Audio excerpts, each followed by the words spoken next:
ظہیر صاحب آپ کے سامنے جاندار شاندار خطاب فرماتے ہیں۔ وَنُصَلِّي عَلَىٰ رَسُولِهِ الْكَرِيمِ اما بعد اعوذ باللہ من الشیطان الرجیم لقد کان لکم فی رسول اللہ اسوہ۔ معزز سامعین گرامی قدر، ابھی میرے بھائی آپ کے سامنے ابو لہب کا تذکرہ کر رہے تھے۔ ابو لہب کیا رسول اللہ صلی اللہ علیہ وسلم کی ذات کا منکر تھا؟ ابھی انہوں نے آپ کے سامنے یہ بات رکھی کہ ابو لہب نے رسول اللہ صلی اللہ علیہ وسلم کی پیدائش کے اوپر لونڈی کو بھی آزاد کیا تھا۔ ماہ ربیع الاول کے اندر آپ یہ روایت کثرت سے لوگوں کے منہ سے سنیں گے۔ گویا رسول اللہ صلی اللہ علیہ وسلم کی ذات سے محبت کرنے والا تھا، رسول اللہ کی ذات کو ماننے والا تھا، حتیٰ کہ اس نے اپنے گھر کی جو تعمیر کی تھی وہ اس انداز میں کی تھی کہ جب صبح اٹھے پہلی نظر اگر پڑے تو رسول اللہ صلی اللہ علیہ وسلم کے چہرے پر پڑے۔ گھر کی تعمیر بھی اس انداز میں کہ یہ میرا بھتیجا میری آنکھوں کے سامنے پلے بڑھے۔ اور یہ بات صرف ابو لہب کی نہیں ہے، کفار مکہ اور قریش مکہ بھی رسول اللہ صلی اللہ علیہ وسلم کو چلتا ہوا دیکھتے تھے تو کہتے تھے صادق آ رہا ہے، امین آ رہا ہے۔ رسول اللہ صلی اللہ علیہ وسلم کی ذات انہوں نے بھی مانی، حتیٰ کہ رسول اللہ صلی اللہ علیہ وسلم نے جب یہ کہا میں نے تمہارے درمیان ایک عرصہ بتایا ہے، کیا تم یہ سمجھتے ہو میں تم سے جھوٹ بولوں گا؟ اگر میں کہوں پہاڑ کے پیچھے سے ایک لشکر آ رہا ہے تو کیا یہ میں سمجھتے ہو جھوٹ بولوں گا؟ ہرگز نہیں۔ آپ کی ذات کا انکار، آپ کے صادق اور امین ہونے کا انکار کفار مکہ اور قریش مکہ نے بھی نہیں کیا۔ اختلاف بھائی نے کچھ آپ کے سامنے رکھا، یہیں سے میں آج اپنی بات کا آغاز کرتا ہوں۔ اصل اختلاف رسول اللہ صلی اللہ علیہ وسلم کے ساتھ کیا تھا؟ ابو لہب کا ابو بکر سے فرق کیا ہے؟ ایک ابو لہب ہے، ایک ابو بکر ہے، دونوں کا فرق کیا ہے؟ ایک نے صرف ذات کو مانا، دوسرے نے ذات کے ساتھ ساتھ اس رسول اور پیغمبر کی بات کو بھی مانا۔ حتیٰ کہ ایک موقع آپ کو علم ہے ایسا آیا کہ حضرت ابو بکر اس رات مکہ میں نہیں تھے، آئے امیہ بن خلف، ابو جہل، سارے آپس میں جو ہم جولی ہیں بیٹھے ہوئے ہیں، آج پلاننگ کر رہے ہیں، منصوبہ بنا رہے ہیں کہ ابو بکر کو آج گھیر لیں گے، آج ابو بکر کو پکڑ لیں گے۔ ابو بکر آ گئے۔ ابو بکر بتائیے کیا آپ کی عقل میں یہ بات آتی ہے کہ ایک شخص راتوں رات فلسطین گیا، فلسطین سے ساتوں آسمان کی سیر کر کے آیا اور واپس آیا تو رات کا ابھی ایک پہر بھی نہیں تھا گزرا؟ ابو بکر نے کہا یہ بات عقل میں تو نہیں آتی۔ انہوں نے سمجھا وار چل گیا، آج ابو بکر ہماری باتوں میں آ جائے گا۔ ابو بکر پھر آپ کے صاحب نے اس بات کا اعلان کیا ہے کہ وہ فلسطین بھی گئے ہیں، 7 آسمانوں پہ بھی گئے ہیں اور 7 آسمانوں سے واپس آئے ہیں، رات کا ایک پہر بھی نہیں گزرا۔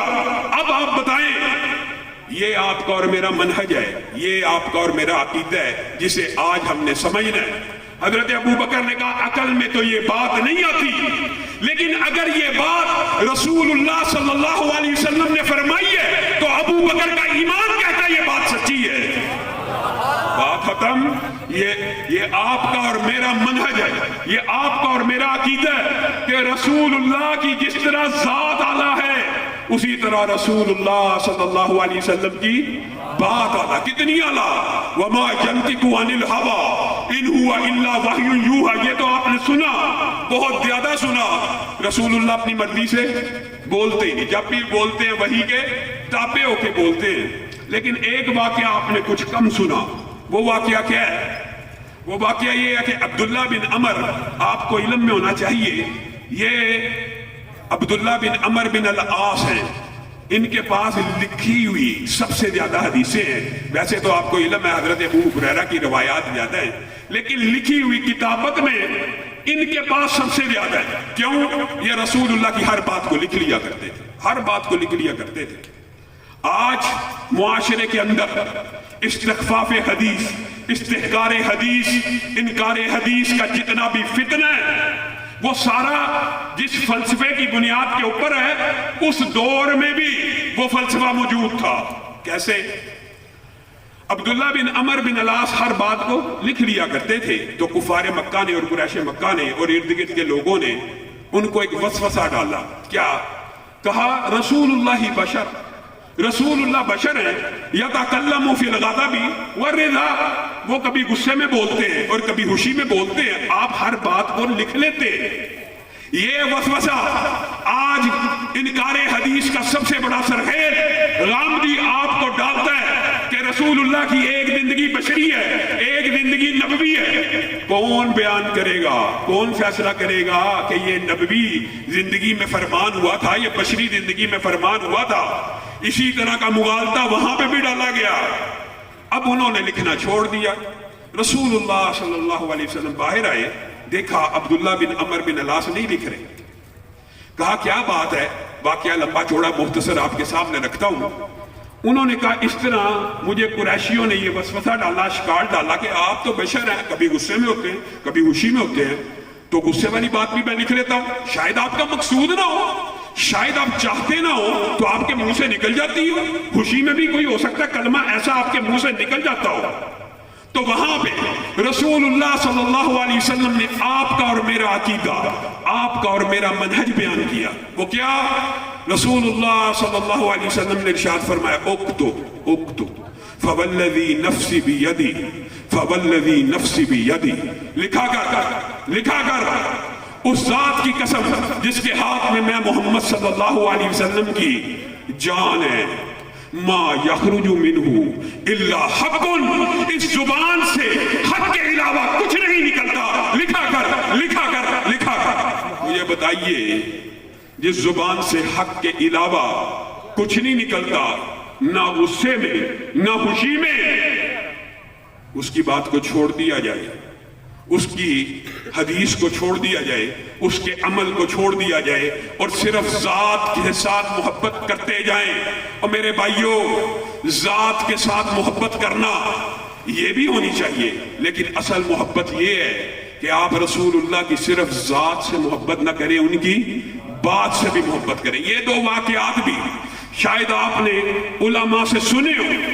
ایک رسول اللہ وحی کے تابع بولتے، ایک آپ کی زبان سے غمی میں، خوشی میں، تنگی میں، آسانی میں کبھی حق کے علاوہ کچھ نہیں نکلتا. اور تیسری بات جو آج آپ کے سامنے رکھنا چاہتا ہوں وہ یہ ہے کہ رسول اللہ صلی اللہ علیہ وسلم کا جو حکم ہے، کیا وہ رسول اللہ کا حکم ہے کہ اللہ کا حکم ہے؟ رسول اللہ صلی اللہ علیہ وسلم جو حکم دیں اس کو ماننا، کیا صرف رسول اللہ کو ماننا ہے یا اللہ کو ماننا ہے؟ رسول اللہ صلی اللہ علیہ وسلم نے یہودیوں کی ایک بستی کے بارے میں صحابہ کو حکم دیا. کس نے حکم دیا؟ رسول اللہ نے. کس کو حکم دیا؟ صحابہ کو. حکم دینے والے کون ہیں؟ رسول اللہ. حکم کس کو دے رہے ہیں؟ صحابہ کو. کہ یہ جو سامنے کی جھاڑیاں نا یہ کاٹ دو، یہ جو تنے ہیں یہ چھوڑ دو، یہ کاٹ دو، یہ چھوڑ دو، حکم دے رہے ہیں. صحابہ نے ایسا ہی کیا. تو یہودیوں نے، لمبا چوڑا واقعہ ہے، یہودیوں نے پروپیگنڈا شروع کر دی. کیا پروپیگنڈا کیا؟ کہ رسول اللہ صلی اللہ علیہ وسلم اللہ کے رسول ہیں، پیغمبر ہیں، درخت کاٹتے ہیں، جھاڑیاں کاٹتے ہیں، وہ تو جنگوں میں نہیں کاٹی جا سکتی، وہ اس طرح کا پروپیگنڈا. کہ یہ بات عقل کے خلاف ہے، منطق کے خلاف ہے کہ رسول اللہ صلی اللہ علیہ وسلم یہ حکم دے رہے ہیں. صحابہ کو مغالطہ ڈالا، وسوسہ ڈالا، صحابہ کو وسوسہ ڈالنے کی کوشش کی تو آسمان سے آیتیں نازل ہونا شروع کی. کیا نازل ہوئی؟ ما قطعتم من لینۃ او ترکتموها قائمۃ علی اصولها فباذن اللہ. پڑھیے، فباذن اللہ. نہیں تم نے کوئی جاڑی کاٹی، نہیں کوئی جاڑی تم نے چھوڑی، اس کا حکم کس نے دیا؟ اللہ نے. اللہ کے حکم سے کاٹی گئی اور اللہ کے حکم سے چھوڑی گئی. حکم دینے والے کون تھے؟ حکم کس نے دیا تھا؟ کس کو دیا تھا؟ اللہ کہہ رہا میں نے دیا ہے. رسول اللہ صلی اللہ علیہ وسلم کی حدیث کو میں اور آپ صحیح معنوں میں سمجھ نہیں سکے،